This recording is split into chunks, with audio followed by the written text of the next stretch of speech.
እግዚአብሔር ያው እነዚህ ልጆች በተአምራት ነው የሰጠኝ። አሁን ደግሞ መሰክረው ስለ ሴቷ ልጄ ነው። ከ15 ቀን በፊት በጣም ታማ ነበረ። ወደ ሐኪም ቤት ይዣት ሲሄድ ክብር ላንተ ይሁን። ኦክሲጅኗን ቼክ እያደረጉ በጣም በተደጋጋሚ እንትን ይላሉና አልገባኝም ነበር እኔ እንደዚህ አይነት ህመም እንደሆነና ልጅቷ እኮ ደክማለች ይሄን ድምጽ ነው እኔም በወቅቱ አሞኝ ነበርና ይሄን ድምጽ ብቻ ነው የምሰማው ደክማለች እያሉኝ የሆነ በቃ እኔ ራሴን መቆጣጠር አቃተኝ። ይሄኔ እንዳጋጣሚ ውጪ ነበረ። ከዛ እኔ የምፈልገውን ዶክተር ትታ በቃ በኢመርጀንሲ ሌላ ቦታ መግባት አለባት ተብሎ በኢመርጀንሲ ገባች። ከዛ ያት የሚያቀን ዶክተር ነውና ምንድነው ምን ሆና ነው? በጣም ብዙ ምርመራ ተደረገላት። ምርመራው በጣም ኖርማል ነው እና ምንድነው እቺ ልጅ እንደዚህ ሊያደክማት የቻለው ብሎ አለና በቃ መተኛት አለባት። ኦክሲጅኗ 70 ይሆናል። ከ90 በታች ኖርማል አይደለም። 70 71 84 ድረስ ነው የሚሆነውና ኦክሲጅን ምናምን ሲሰቀላት አልቻልኩም። የሆነ ስቴፕ ሄድኩና በቃ እግዚአብሔር የሰጠኝ ወንድሜ እውነት እግዚአብሔር ያኖረ ስላንተ ቃል የለኝም ነብዬኒ እና ደወልኩለት። ወዲያው አነሳልኝ። በቃ እንደዚህ ነው ብዬ ላክ ቪዲዮ እስቲም እየተደረገላት ቪዲዮ ላኩለት። ምን ሆነው ነው አለኝ። እንደዚህ ነው ብዬ ነገርኩት። ከዛ 3 ቀን ተኛች ሆስፒታል። 3 ቀን ተኝታ ልጅ ታክሞ ለውጥ ይኖረዋል። ምንም አይነት ለውጥ የላትም። እንደውም ዲስቻርጅ ሊያረጉን ሲል ከገባችበት አድሚት የሆነችበት ዋና ምክንያት ኦክሲጅኗ ዝቅ ስላለ ነው። ስትወጣ 3 ቀን አስተኝቷት ስትወጣ ኦክሲጅን ላይ ናት። ይሄ አይቪ ተሰካክቷል። ደም በጣም ነው የሚወሰደው እና በጣም ከባድ ነው። ከዛ ልትወጣ ስትል 70 ሆነ። ጭራሽ በጣም ዶክተሩ ደነገጠ። ከዛ ምንድነው ማድረግ ያለብን? መውጣትም ፈልጊያለሁ ከዛ እውነት ለመናገር። ከዛ ነብዬኒ ጋር ቴክስት አረኩኝ ጸልያለሁ አለኝ። ወጣሁኝ። በዛ ሁኔታ መለኪያ ግዙ ብሎን ነበር ኦክሲጅኗን ቼክ ማረጊያ ፈለግን አጣን። ግን እግዚአብሔር ምሪት ጠየቅኩት። ጌታ ሆይ በቃ እኔ ተረጋጋሁ። መጀመሪያ ሰይጣን ግራውንዱን ሲሰራ እኔ አመመኝ። ህልማይቼ ነበር የታመምኩት። እንዴ ሁሌ ጌታ ሆይ ልታፈርሰው ነው? በጣም ውስጤ ተቆጣ እና በጣም ታመምኩኝ። በዛ ግራውንድ አግኝቶ ነው አለምንም ነገር እንትን አይልምና ከዛ ወደ ቤት ሄድን እየጸለይን መኪና ውስጥ እየጸለይ ወደ ቤት ከገባው በኋላ በቃ ጥቁሩ አይታይም ብሌ ነው የለችም። 10 ቀን ምናምን ምግብ አልበላችም። ከዛ በጣም በቃ ውስጥ ያዘነ። ከዛ ትዝ ሲለኝ ነብዬኒ በጉባኤ ጠርቶ ለዚህ ቅባት ምልክት እንዲሆንሽ ብሎ መጎናጸፊያ ሰጥተኸኛል ላንቺና ለቤትሽ ብለ። ከዛ ቁም ሳጥኔን ክፍት አረኩኝና የነብይ ሄኖክ አምላክ እንደምትሰራ በሱ አምናለሁ ብዬ ልጄ ላይ ጣልኩባት። ከዛ ተኛሽ። በዛም ኔክስት ዴይ ደሞኛ ማክሲመሙን ህክምና ነው ያሰብነው። ይሄ ኦክሲጅን የተባለው ትንሽ ኒሞኒያ ያሳያል። ያ ትሪት ከተደረገ ኦክሲጅኑ ሊመለስ ይችላል። ግን እንዴት ነው ያልተመለሰው? የዶክተሩም ጥያቄ ነበር። ሆስፒታል ስንወጣ የላውራ እናት እያለች አንድነት ትጠራኛለች። 3 እየጠራችኝ እኔ ደንዝዣለሁ። መመለስ አልቻልኩም። ለምን? ልጄ በዛ ሁኔታ ነው። በጣም ብዙ ነገር ነው ሰፈር ያደረግነው።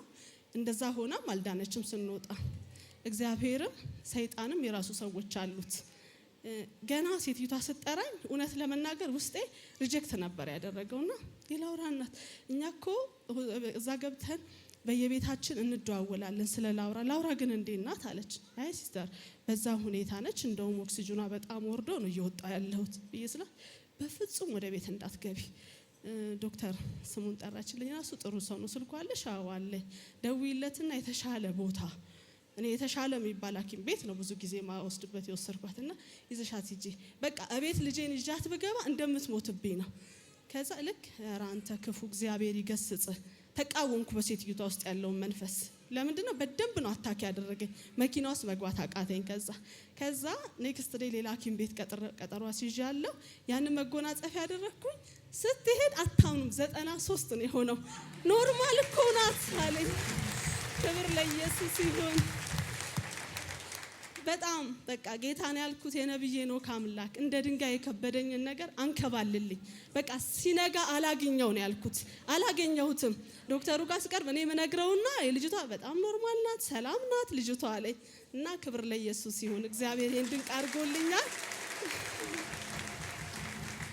ሌላው ደግሞ ያው እኔ ቶሎ ስለማልመሰክር ነው። እግዚአብሔር ይቅር ይበለኝ። ፕሬየር ሃውስ ወልጄ በ6 ወር ይመስለኛልና እዛ ነብይን እያገለገለ ያው ውስጥ ቤት ውስጥ ወልዳችሁ ስትቀመጡ ሴቶች ተረዱኛላችሁና ስራ መንታናቸው እንዴት አረጋለሁ ምናምን እል ነበር። ፋይናንስ ዋይዝ እጨናነቅ ነበር። ብድግ አረከኝና እግዚአብሔር አዲ አይጎልብሽም ብዙ ገንዘብ ስትቆጥሪ ነው ማየው አልከኝ። በእውነት የእግዚአብሔር ሰው ተናግሮኝ ዘወር እንዳልኩኝ እኔ ምንጭ ነው የፈለቀልኝ። እግዚአብሔር በልጆቼም ሆነ በእኔ አንዳች አልጎደለብኝም፣ አንዳች አላሳጣኝም። ክብር ለኢየሱስ ይሁን። የነብይ ሄኖክ አምላክ በእውነት አስደንቆኛል፣ መገረምን ሞልቶኛል። ጌታ እግዚአብሔር ዘመንን ይባርክ። ተባረክ። በጣም ነው የምወድህ ፓስተር ነብይ፣ በጣም ነው የምወድህ። ተባረኩልኝ ሁላችሁም። ማይምዬ በጣም ነው የምትራሩልኝ እንደ ቤተሰብ በእውነት እኛ በጣም ነው የምንወዳችሁ። አድዬ ጋር ረጅም ዓመት ነው የምንተዋወቀው። ሙሉ ወንጌል ጀምሬ ነውና ብዙ ላይፏ ውስጥ እግዚአብሔር ተጠቅሟል። እውነት ነው። ሄኒም የመጣው በትንቢት ነው። እውነት ነው። እና እግዚአብሔር ስሙ ይባረክ። አሜን። እና በሚገርመው ደውላ ስትነግረኝ ደወለችልኝና ቪዲዮ ላከችልኝ። አይ ቲንክ ሰዓቱ ስንት ሰዓት መሰለሽ? 10 ተኩል 11 ሰዓት ላይ እኔ ወደ ቤት ድራይቭ እያረኩ ነው። የነበርኩበትን ቦታ ሁሉ አስታውሰዋለሁ። መንፈሴ ተቆጣ። እግዚአብሔር በአደባባይ ተአምር ሰርታ ያመጣት ልጅ ነች። አሁን እግዚአብሔር ሰጣት ብለን የቆምንበት አደባባይ ላይ እቺ ጠላት ይንጠቀን አይሆንም ብዬ ስመታው ይታወቀኛል። ሃሌሉያ አሜን። እና በማግስቱ ታሪክ ተቀየረ። በማግስቱ ኢየሱስ ጌታ ይኸውልህ የሰራዊት ጌታ እግዚአብሔር ጠላት ቤት ያስገባውን እጅ ይስበረው። እልልታ ወደ ለቅሶ አይቀየርም። ተጋፋን ያሳ በምስጋናችሁ ትጨርሳላችሁ። እና እግዚአብሔር ነው ታምር ያደረገው። ሲምፕል አይደለም። ቪዲዮ ሳይሆን ነው እኔም ድምጽ ሰማ ይላል መተንፈስ እየታገለች እና ኦክሲጅኗ ስንት ነበረ? ከ70 እስከ 84 ወዲያው ወደ መጎናጸፊያውን ጥጌ ኔክስት ዴይ ሲሄድ 93 ኖርማል ሆነ ማለት ነው። ሃሌሉያ። በጣም መንፈሳዊ ነው ጉዳዩ። ክብር ለኢየሱስ ይሁን። አሜን። እግዚአብሔር ድንቅ ነው ያደረገልን በእውነት። ለመተኛቷ ምክንያት የነበረው የኦክሲጅኗ መውረድ ነው። እንግዲህ 3 ቀን ሙሉ በኦክሲጅን ነው የነበረችው። ምንም መሻሻል የለም። 3ኛ ቀን ስናወጣትም ኦክሲጅኗ በወረደ ሁኔታ ነው የወጣ ነው። የዛን ቀን ማታ እንግዲህ እኛ የወሰነው ሌላ ሐኪም ቤት ይዘን ለመሄድ ነው። የተሻለ ሐኪም ቤት በመነጋታው ይዘናት ልንሄድ እንደማታ እግዚአብሔር በእውነት በእኛ ቤት በሄኒ ላይ እግዚአብሔር ባስቀመጠው ጸጋ እንደኛ የተጠቀመ ያለን አይመስልም። በእውነት እግዚአብሔር እንደተናገረው እኔም በትንቢት ነኝ፣ እነዚህም ልጆች በትንቢት ናቸው። የኛ መቆም በራሱ ማለት ነው እግዚአብሔር በነብዩ ተጠቅሞ ያደረገው ተአምር ነን እኛ ራሱ። ክብር ለኢየሱስ ይሁን።